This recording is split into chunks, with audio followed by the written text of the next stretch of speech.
Your doctor probably never mentioned this, and there's a reason you don't hear about it often. The biggest supplement companies would rather you keep spending money on pills than discover something this simple.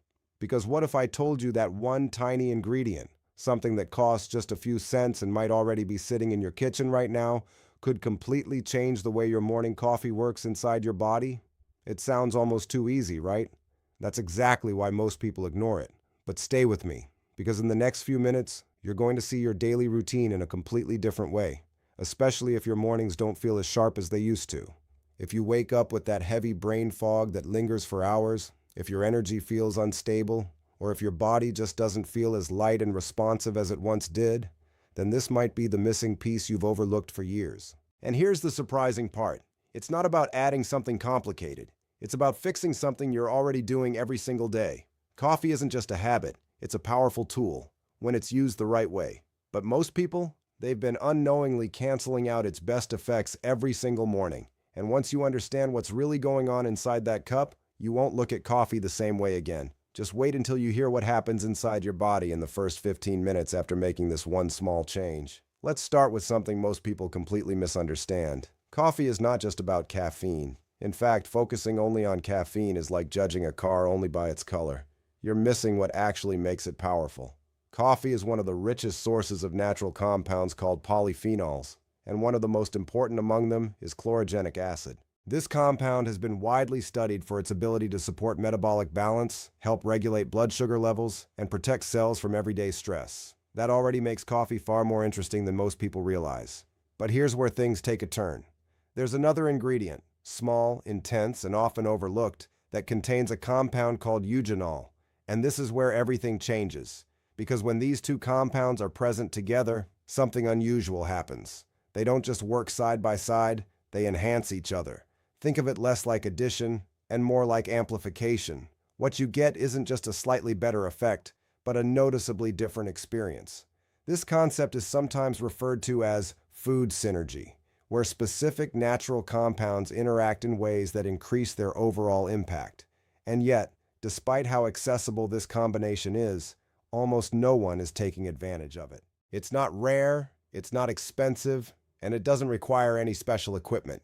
It's just been hiding in plain sight, overlooked in the middle of a routine most people never question. But before you rush to try this, there's something important you need to understand, because most people are unknowingly ruining their coffee every single morning. Not a little bit, completely. And once you see this, you won't be able to unsee it. Let's start with the obvious one, sugar. The moment you add it, you're shifting your coffee from a functional drink into something your body processes very differently. Then there's milk and cream. While they may make the taste smoother, they can also interfere with how certain compounds are absorbed. And don't forget instant coffee. During heavy processing, many of the naturally occurring compounds are significantly reduced. Now think about those flavored lattes loaded with syrups and toppings. At that point, it's no longer really about coffee at all. It's closer to a dessert with a coffee aroma. And here's the problem. When you combine these habits with what I'm about to show you, you won't get the same effect. In fact, you might not notice anything at all. That's why so many people try small health tweaks and say, "It didn't work for me." It's not that it doesn't work, it's that the foundation is off. If you want to actually feel the difference, you have to stop canceling out the very properties you're trying to benefit from. Because once you get the base right, that's when things start to shift. And the first changes can happen faster than you expect. Now let's talk about what actually happens when you get this right, because this is where it becomes real. Within the first 15 minutes after drinking properly prepared coffee with this simple addition, many people notice something unusual. The energy feels different. It's not that sharp, jittery spike followed by tension or restlessness. Instead, it feels smoother, more controlled, like your body is awake, but not overwhelmed. The usual edge that some people associate with coffee just isn't there in the same way. That's because you're not only getting the stimulating effect, but also a balancing influence that helps your body respond more calmly. It's a subtle shift, but once you feel it, it's hard to ignore. Then, as the day continues, the next thing people often notice is how their digestion responds. By the end of the first day, there's often a sense of lightness, less heaviness after meals, less discomfort that usually goes unnoticed until it's gone. This isn't about extremes or instant transformation. It's about your body functioning a little more smoothly, a little more efficiently, and that's what makes it powerful. because small improvements, when they happen consistently, start to add up quickly. And the most interesting part? This is only the beginning of what can change when this becomes part of your daily routine. Now give it a little more time, because this is where the pattern starts to build. Within a few days, many people begin to notice something that's easy to overlook at first: more stable energy throughout the day. That sudden drop a couple of hours after eating, the urge to snack even when you're not really hungry, the roller coaster feeling, it starts to smooth out. Instead of sharp peaks and crashes, things feel more even. Your focus holds longer, your appetite feels more predictable, and your body doesn't keep asking for quick fixes. This shift doesn't come from stimulation, it comes from balance. And when your body is more balanced, everything else becomes easier.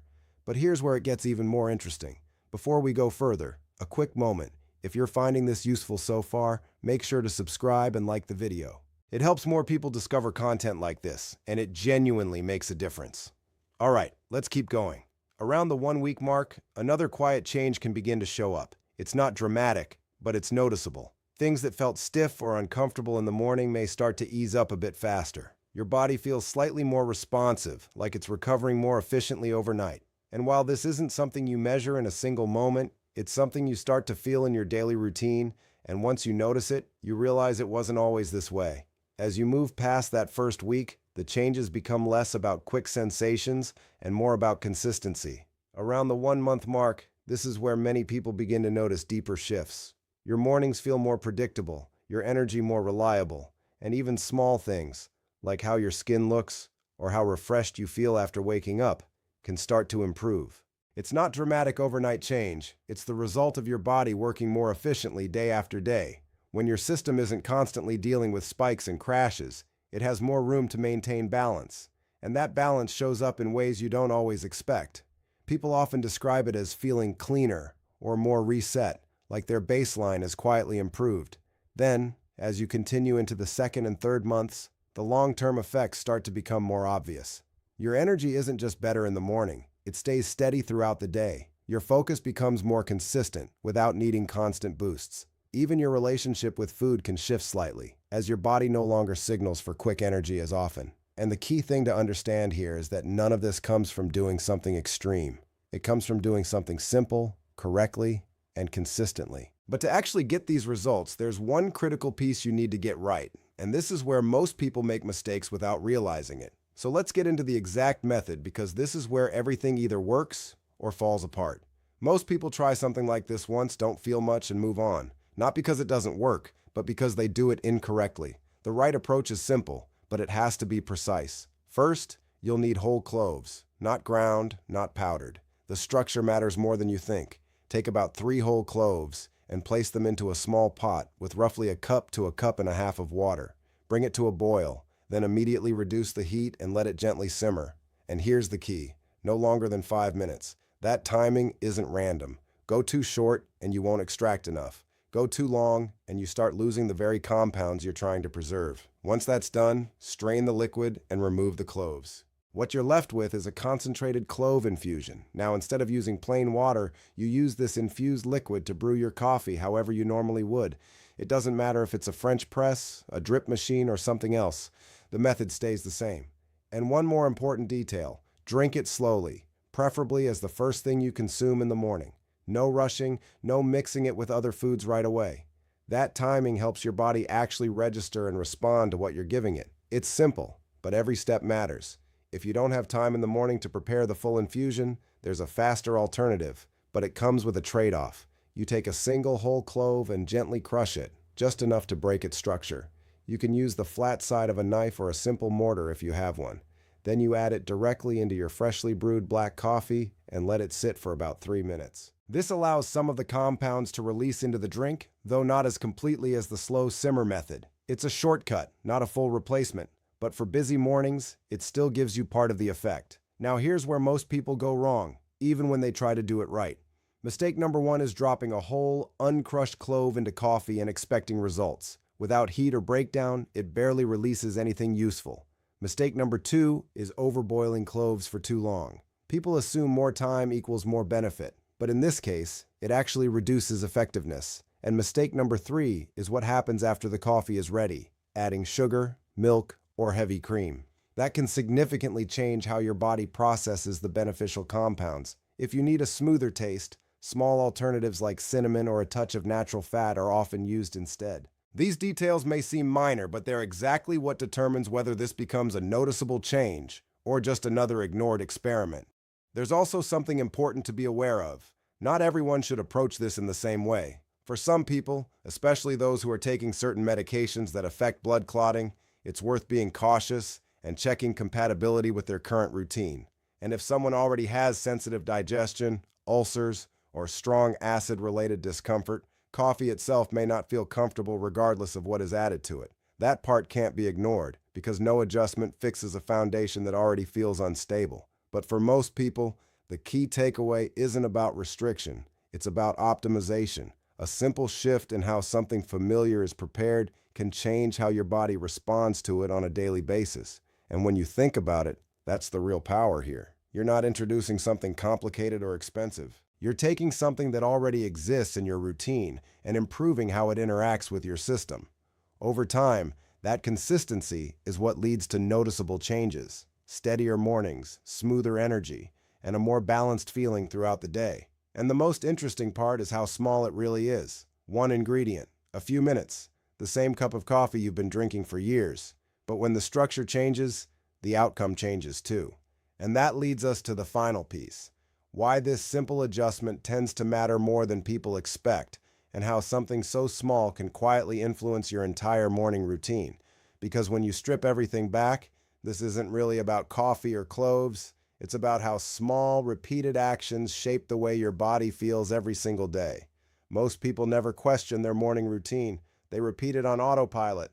Same cup, same timing, same result, and assume that's just how it is. But the reality is, even tiny adjustments in something so routine can shift how your body responds over time. Not in a dramatic overnight way, but in a steady, cumulative one. A bit more stability in your energy, a slightly clearer morning, less of that heavy, sluggish feeling that used to feel normal. And the reason this works, when done correctly, is because it's not forcing your body into something extreme. It's simply supporting what's already happening in a more balanced way. That's why consistency matters more than intensity here. One cup won't redefine your health, but a pattern repeated daily can start to feel like a different baseline altogether. And that's the real takeaway.